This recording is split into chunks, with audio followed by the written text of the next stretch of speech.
So guys, here's the screencast for how to write a newspaper article. I talked with Wyatt in class today, and he said he thinks he's going to try to incorporate this as part of your exposition. I think it's a genre.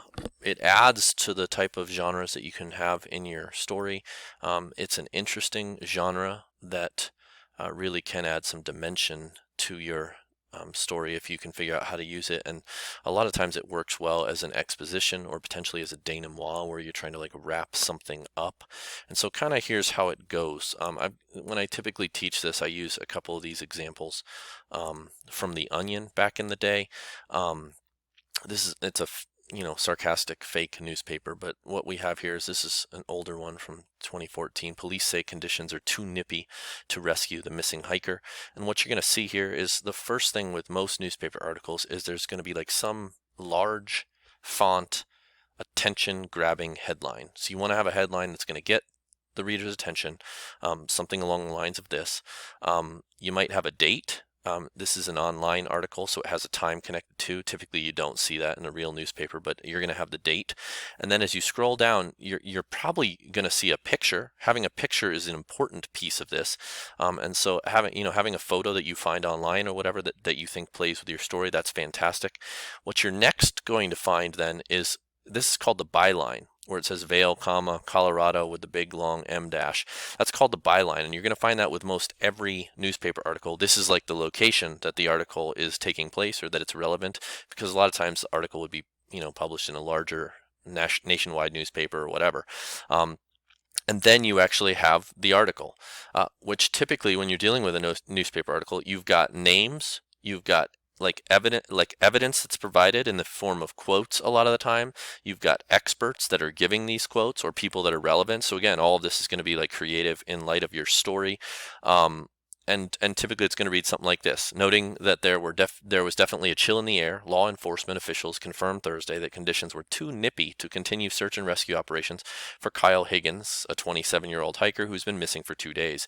And now here's our first quote from Eagle County Sheriff Jeff Hagedorn, who's probably not a real person. While we remain committed to finding this young man, the breeze is currently too crisp to carry out further rescue efforts, and our EMT units face the very real risk of getting the shivers.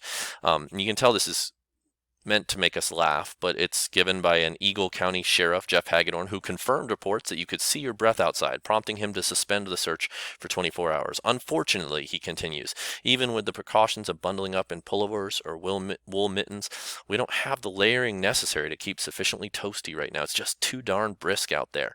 The sheriff added he hoped the fatigued, hungry, possibly injured hiker could find a cozy spot in the 400 square mile expansive wilderness and stay nice and snug until help arrives. And so again, you've got quotes, you've got expert people providing information in the midst of this. It shouldn't go without saying, and so it won't, that this is written in third person. And if we think about the types of writing that we've done in this class, this is actually third person objective that you're going to find with a newspaper article, meaning that we are not getting inside the minds of any characters. So it's third person objective. And it's full of factual info, it's full of quotes, it's got background information to catch readers up. Again, the catchy title, the byline, the picture, that's what's going to make it look like a newspaper article. The second one that I typically show, and I'm probably not going to read this whole one to you, but again, we have an attention-getting headline here. Stressed out CVS is back to selling cigarettes after only 3 months. This whole article is kind of a joke about how people try to quit smoking or say they're going to quit smoking and then don't. Again, we have the date is here. If we scroll down, we have our photo of CVS pharmacies. This is located in Woonsocket, Rhode Island. Sounds very official, right? 90 days after the pharmacy's chain public announcement that it would cease carrying tobacco products, a visibly on edge and jittery CVS broke its vow and resumed selling cigarettes, sources confirmed Wednesday. And here's then a quote from the CVS spokesperson, Elliot Steingart, who says they had a breakdown after the busy Thanksgiving weekend, and it started small, yada yada. It's a funny article. The design here again is that you have factual information provided by an expert witness or whatnot, and you're providing us this factual information in the third person objective perspective. So that's what you want to be on about. Again, newspaper articles, they can be very fun. They don't have to be long. Catchy headline, provide a date, a photo that works for you. Make sure you have your byline, and then provide us that factual information as you maybe recap what happened at an earlier part in your story, or you set the stage for something that's going to happen later in your story. That's kind of how to do fake newspaper articles. And if you want to use an app, there's a lot of apps that are available online. I guess I should mention this too.